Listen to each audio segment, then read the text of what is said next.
बेलडाँडी गाउँपालिकाले एकै वर्षमा 2 पटक विद्यालय डाउन साइज गरेको छ।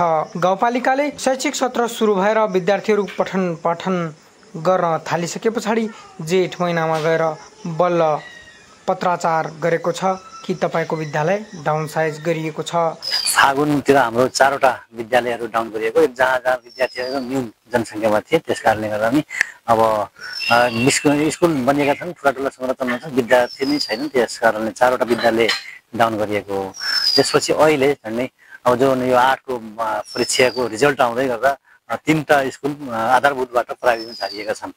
तीनटा स्कुल चाहिँ प्राइभेटमा झारिएका छन्। शैक्षिक सत्र सञ्चालन भएपछि डाउन साइज हुँदा विद्यार्थीहरूले मार गाउँ परेको बताइरहेका छन् कि त्यो स्वाभाविक नै हो, तर वास्तवमा हामीले गर्नुपर्ने भनेको चाहिँ तपाईँको फागुन चैतभित्र गरिसक्नु पर्थ्यो, जतिको भर्ना अभियानभन्दा अगाडि गरिसक्नु पर्थ्यो। तापनि अब के छ भने अब त्यो गर्दै गर्दा तपाईँले डाउन साइज गर्नुको पूर्व के भने एक त विद्यालयमा शिक्षक पर्याप्त मात्रामा छैन, अनि शिक्षाको दिन प्रतिदिन स्तर घटिरहेको अवस्था थियो, जुन त्योले यो 8को बोर्डको परीक्षाले देखाइएको थियो।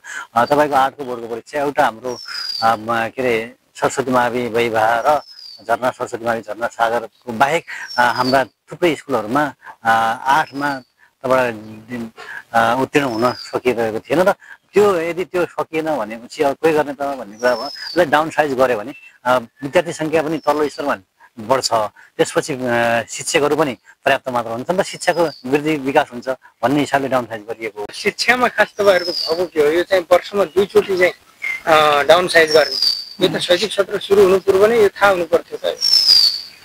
बेलडाँडीको शिक्षामा भन्दै गर्दा अब 5 नम्बरको वडा अध्यक्षज्यूले आफै पनि भनिसक्नु भएको छ धेरै कुराहरू त उहाँले।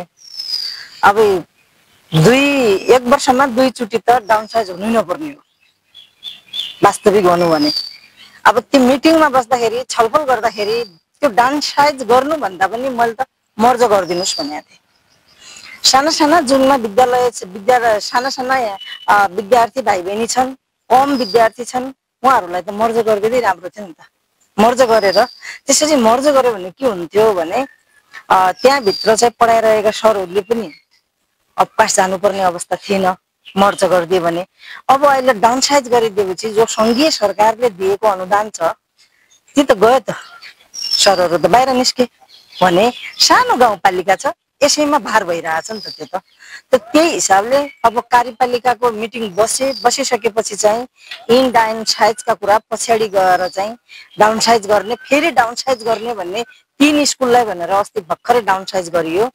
त्यसमा मैले के भनेको हो भने मैले सबै साथीहरूलाई भनेको कम्तीमा 1 महिना भइसक्यो, बच्चाहरूको पठन पाठन सुरु भइसक्यो, शैक्षिक सत्र सुरु भइसकेपछि अब वैशाखको लास्ट भर्ना सिद्धिहाल्छ, सूचना खोलिसकेको छ स्कुलले। अब वैशाख लास्ट भर्ना भइसक्यो भनेर त उसले सूचना हानिसकेको हो नि त।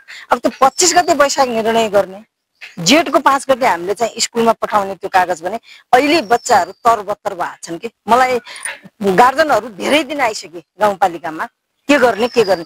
जब बच्चाको आफ्नो हक अधिकार हुन्छ उसको पनि पढ्न पाउने त हक हो नि त बच्चाको। तर उसले चाहिँ अब हामी यो स्कुलमा मात्रै पढ्छौँ अर्को स्कुलमा जाँदैन भनिरहेछन्, किनभने अब 1 देखि 8 सम्म त त्यो स्कुलमा पढेका विद्यार्थीहरू अरू स्कुलमा त जान चाहँदैन नि त। सरसँग हुलमिल हुनु पर्यो, त्यहाँ त तालमेलका कुरा छन्, बस्नेका कुरा छन्। फेरि अब 1 किलोमिटर भन्नुभएको छ, 1 किलो छैन, कसै ठाउँमा त 3-4 किलोमिटर टाढा पनि छ त स्कुल।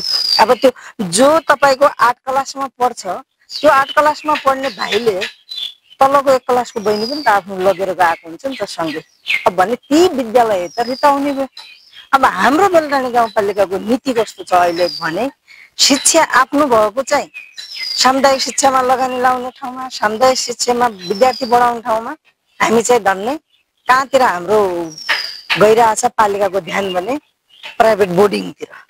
अब सरकारी स्कुलका विद्यार्थीहरू फर्स्ट र सेकेन्ड भयो भनेर हामीले पुरस्कार दिने ठाउँमा हामी बोर्डिङहरूका बच्चालाई पुरस्कार दिइरहेछौँ भने बोर्डिङको त व्यक्तिगत हो नि त। त्यो त ऊ त फर्स्ट सेकेन्ड भयो भनेर पालिकाले व्यक्तिगतलाई दिन्छ भने सामुदायिक विद्यालय त त्यस्तै घट्यो, किन पढाइ त बोर्डिङमा हुँदो रहेछ भन्ने गार्जनलाई पनि त त्यही फिलिङ हुन्छ नि त त्यसपछि भने।